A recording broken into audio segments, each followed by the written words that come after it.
The rhythmic thunk of Jake Morrison's axe against pine echoed through the Montana Valley like a heartbeat.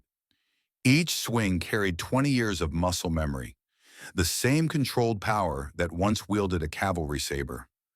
At 42, his shoulders still held the breadth of a soldier, though his uniform now was worn leather chaps and a sweat-stained hat. The shot rang out from the valley below. Jake's axe froze mid-swing.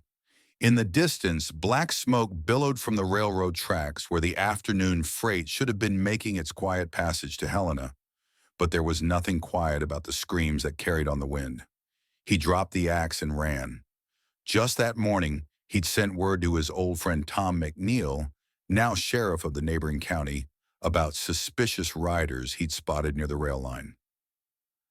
Tom's ranch was only a few miles south, close enough to hear gunfire if it came to that. His chestnut gelding, Thunder, stood ready as always, a habit that died hard from cavalry days. Jake hit the saddle running, spurring the horse down the rocky slope toward the smoke. His Winchester bounced in its scabbard with each thundering hoofbeat. The train sat derailed on the tracks like a broken spine. 3 cars tilted at unnatural angles, passengers scattered across the ground like fallen leaves. And standing over them, 3 figures with bandanas pulled high and guns drawn low. Jake pulled Thunder to a sliding stop behind a boulder and drew his rifle. The weight settled into his hands, familiar as breathing. Through his sights, he watched the tallest bandit rifle through a woman's purse while she cowered on her knees. "Wrong move, what, friend?" Jake whispered. The shot took the tall bandit in the shoulder, spinning him like a child's top. The second bandit whirled toward the sound, giving Jake a clean shot to the chest. The man dropped without a word. But the third bandit was already running, heading for the tree line with something clutched in their hand. Jake spurred Thunder forward, leaving the passengers behind. Whatever the runner had taken, they thought it worth dying for. The chase led deep into the pines, where shadows played tricks and branches caught at Jake's hat.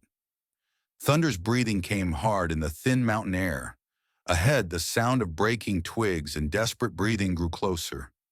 Jake cornered the bandit in a small clearing where an ancient oak spread its arms like a cathedral. The figures stood with their back pressed against the bark. And for the first time, Jake could see his quarry clearly. It wasn't a man at all.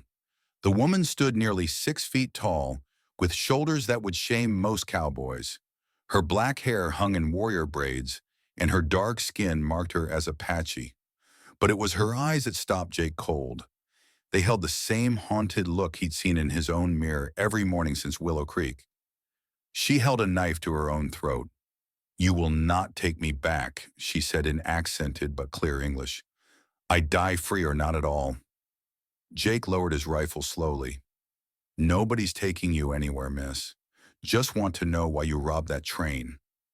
Her eyes narrowed, studying his face with the intensity of a predator. Then something flickered across her features. Recognition mixed with disbelief. "You are Morrison, the sergeant who would not shoot." The words hit Jake like a physical blow. "How do you—" "Willow Creek, 6 moons passed. You let our women and children run before the other soldiers came." Her knife wavered slightly. "I was there. I am Ayana, daughter of Chief Tall Eagle. I saw you risk everything for strangers." The memory came flooding back. The order to kill everyone in the Apache camp, even the babies. Jake's refusal. The court-martial that followed. The end of everything he'd thought his life would be. But there was more to that memory. In the chaos of that terrible day, Jake had seen a young Apache woman helping the children escape, taking bullets meant for them. She'd disappeared into the smoke, and he'd assumed she was dead. "You carried that little boy," Jake said quietly. "The one with the broken arm. I saw you take him into the trees." Ayana's eyes widened. For the first time, her knife moved away from her throat.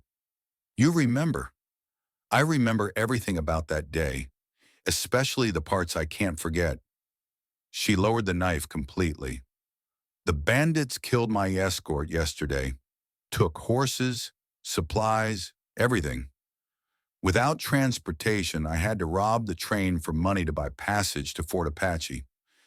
I carry information that must reach General Sherman. Before either could speak again, the thunder of approaching horses cut through their words.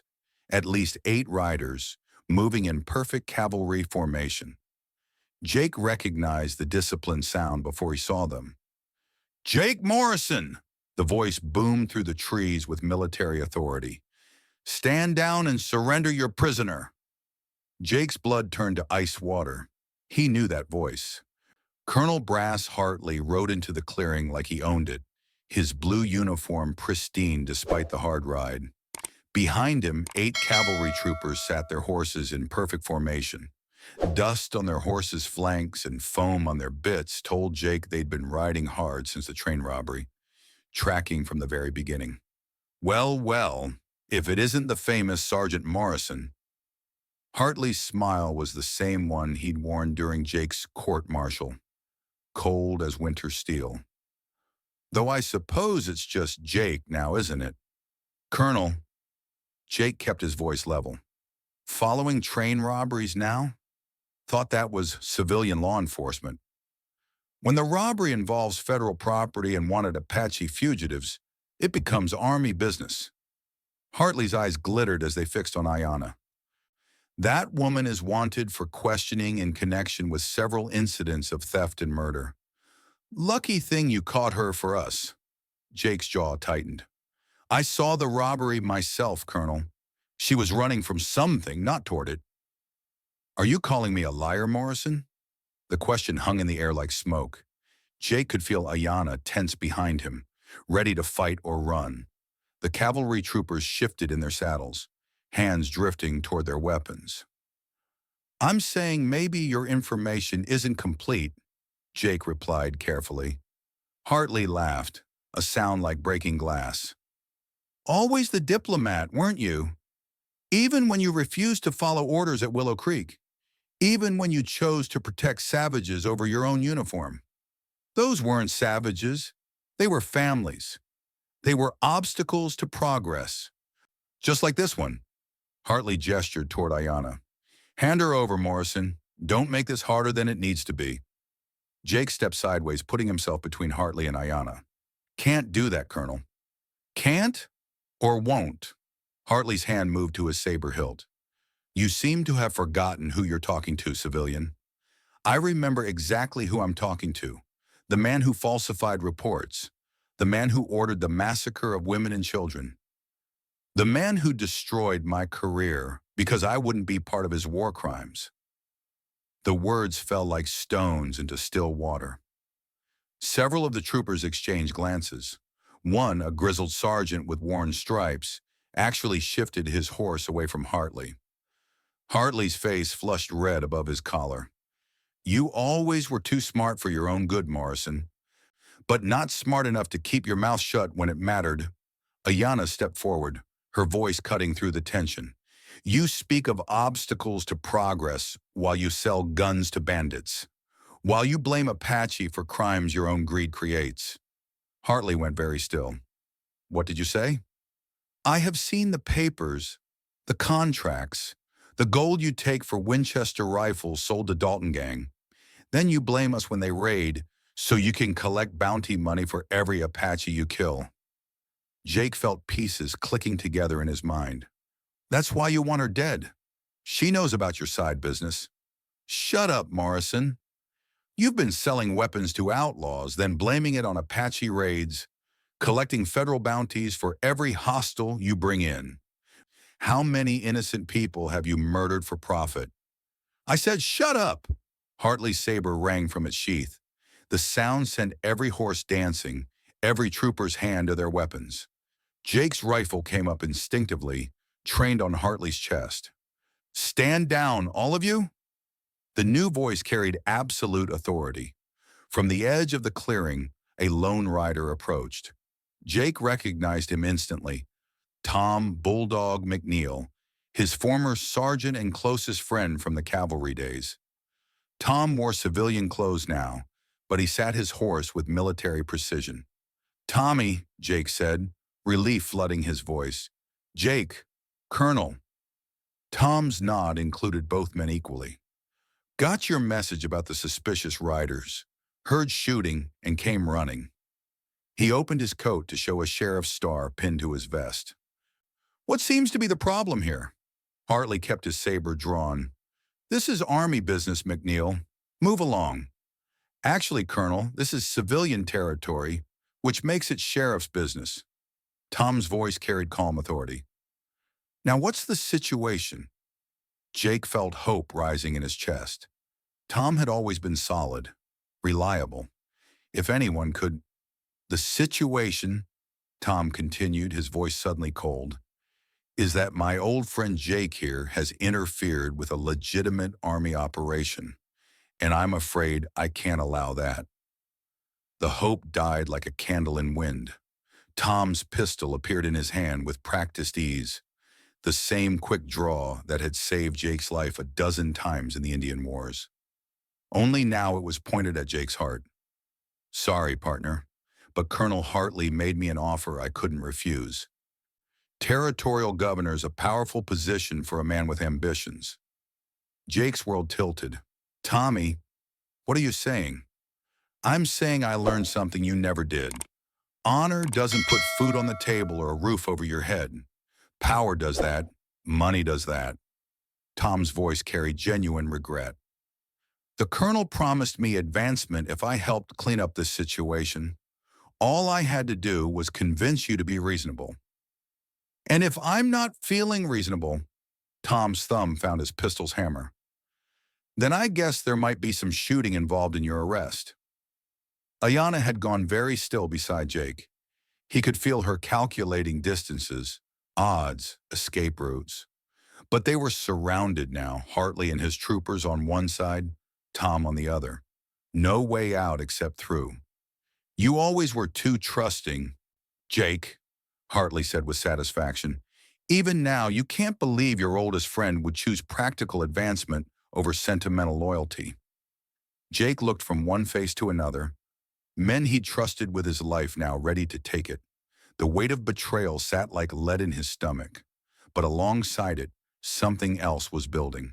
Something hot and pure and dangerous. You want to know what I think? Jake's voice carried across the clearing like a challenge. I think you're both cowards who sold whatever honor you had for silver pieces. I think you're so far from the men you used to be that you wouldn't recognize courage if it kicked you in the teeth. Hartley's face went white with rage. Kill him. But even as the words left his mouth, Jake was moving. 20 years of combat reflexes kicked in as he dove sideways, rolling behind the massive oak. Bullets splintered bark where his head had been a heartbeat before. Ayanna vanished into the underbrush like smoke, her Apache training making her invisible in seconds. Jake came up firing, his Winchester barking 3 times in rapid succession. One trooper spun from his saddle. Another's horse screamed and went down thrashing. The rest scattered for cover, military training warring with self-preservation. Spread out! Hartley's voice cracked like a whip. Surround them. $500 for the Apache. $1,000 for Morrison. Jake pressed his back against the oak's rough bark and counted ammunition. 16 shots left in the Winchester. 6 in his Colt. Against 9 men in good cover, it wouldn't be enough. The gunfight exploded around the clearing like thunder trapped in a bottle. Muzzle flashes lit the shadows between the trees. Lead whined off rocks and thudded into pine trunks.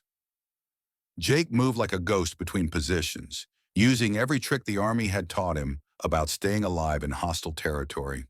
A twig snapped to his left. Jake spun, rifle ready, and nearly shot Tom McNeil in the face.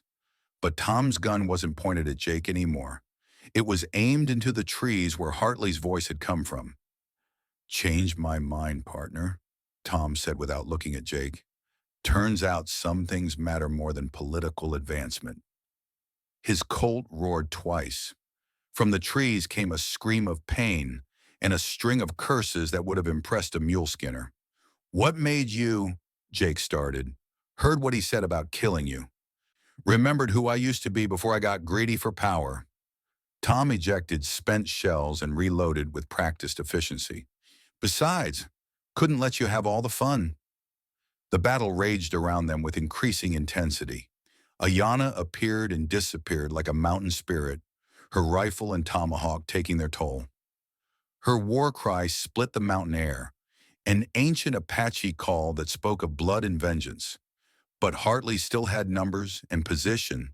His remaining men were experienced cavalry troopers who knew how to fight. Slowly, methodically, they tightened their circle around the oak grove. Jake was down to his last few rounds when new sounds echoed through the forest.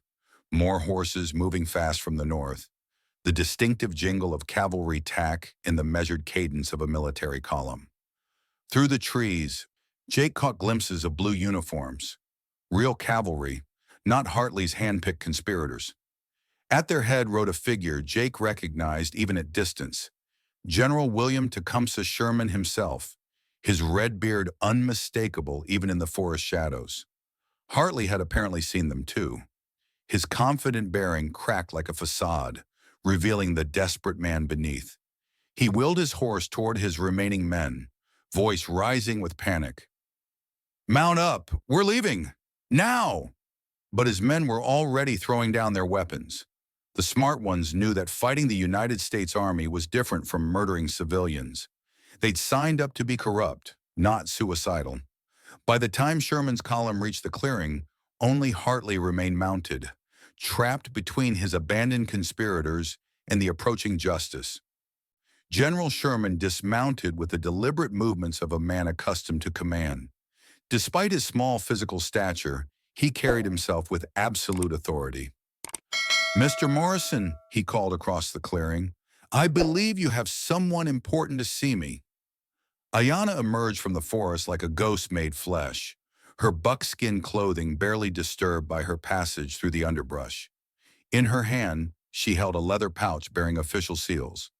"General Sherman," she said formally, "I carry the testimony you requested." Sherman's weathered face showed relief as he accepted the pouch. "Miss Ayana, when your escort was found murdered yesterday, I feared you hadn't survived the attack. My escort died protecting the truth, General. Their sacrifice cannot be wasted." Sherman opened the pouch and examined the documents inside. With each page, his expression grew darker. When he finished, he looked up at Hartley with eyes like winter storms. "Colonel Brass Hartley, you are under arrest for treason, murder, conspiracy, and conduct unbecoming an officer." He gestured to his aide, who stepped forward with iron shackles. "The evidence against you is comprehensive and damning." Hartley's world collapsed around him, but he tried one last desperate gambit. "General, sir, these are lies, fabrications by enemies of progress.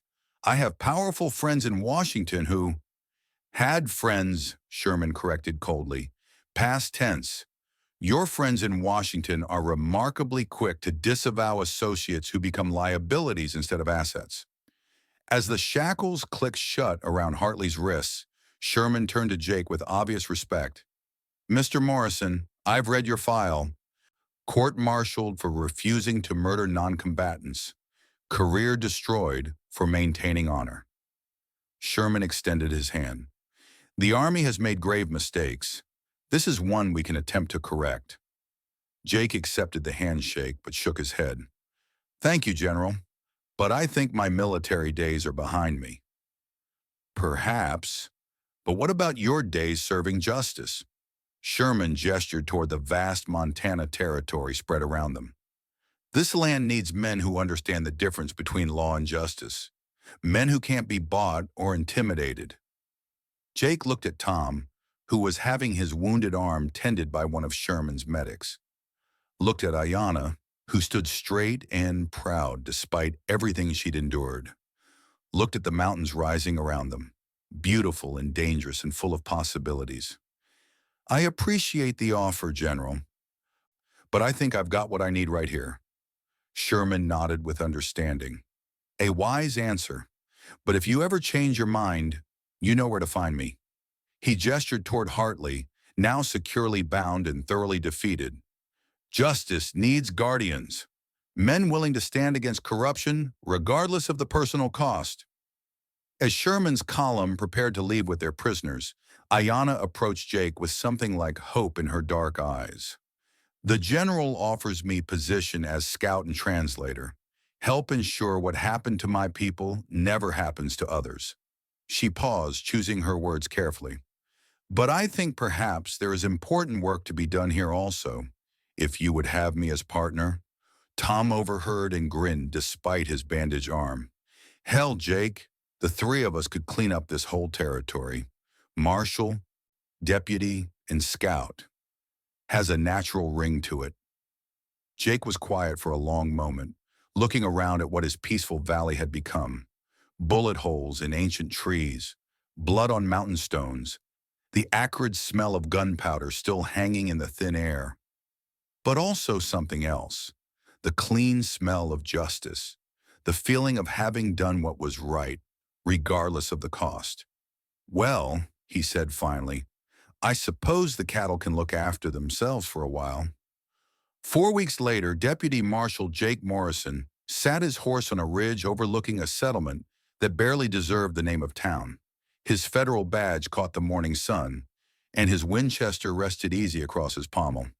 Beside him, Marshal Tom McNeil studied a telegram with professional interest. "Says here there's been irregularities with gold shipments out of Deadwood," Tom reported. "Stagecoaches getting hit by men who know exactly which runs carry the most value." "Inside information," Jake observed. "Has to be." Tom folded the telegram carefully. "Question is who's selling it and who's buying it." From the shadows of a nearby pine, Ayanna appeared as silently as always. Her new role as federal scout suited her perfectly. She moved through the wilderness as if she were part of it. 12 buildings in the settlement," she reported quietly. "Maybe 50 people by day. But I count 47 horses, and the smoke patterns suggest more people than buildings should hold." Jake nodded, studying the collection of ramshackle structures below. It looked like trouble wearing the disguise of civilization. "Well then," he said, gathering his reins, "I suppose we'd better go introduce ourselves."